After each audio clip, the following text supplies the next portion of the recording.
Good evening po sir. Ako po si Hermano Christian Paul.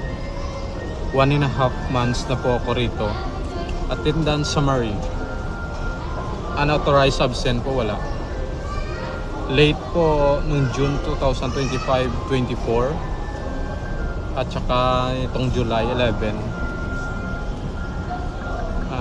Wala pa kasi akong tenant ID sir. For processing requirements pa lang po. Kaya hindi ako nakapasok na maga.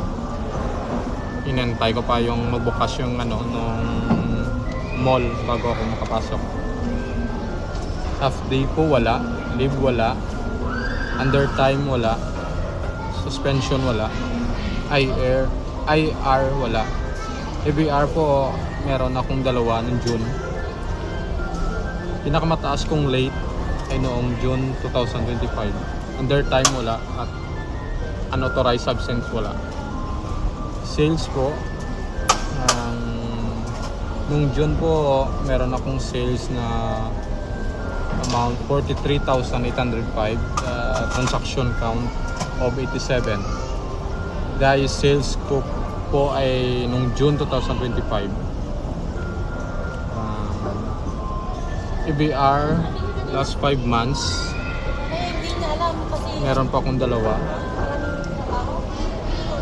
Total number of violations, tumaas ang EBR ko last month ng dalawa. Ang mga EBR ko ay mostly about incomplete fill out of sales form and no signature on erasure. Upang maiwasan ko po ito, double check ko po yung sales form kung may hindi ako naisulat at susulatan upang maiwasan ang penalty. IR number ko po wala. Co-workers review. Punctuality, dependability, product knowledge, sales skills, work quantity, work quality, communication, solution-oriented, flexibility, team player, lahat po yung pasabol. Positive, mayo sa workspace, disiplinado, focus sa trabaho, masipag, masaya, kasama, porsigido at matyaga. Other comments po ay may initiative naman siya, and pag nag-off ka ng isang araw, please wag mag-absent the next day without valid reason. Maasahan naman po siya sa production and embro operator. Focus lang tayo sa work. Mag-focus din sa sales pag-assist ng customer. Focus sa work. Keep it up the good work. Sales awareness.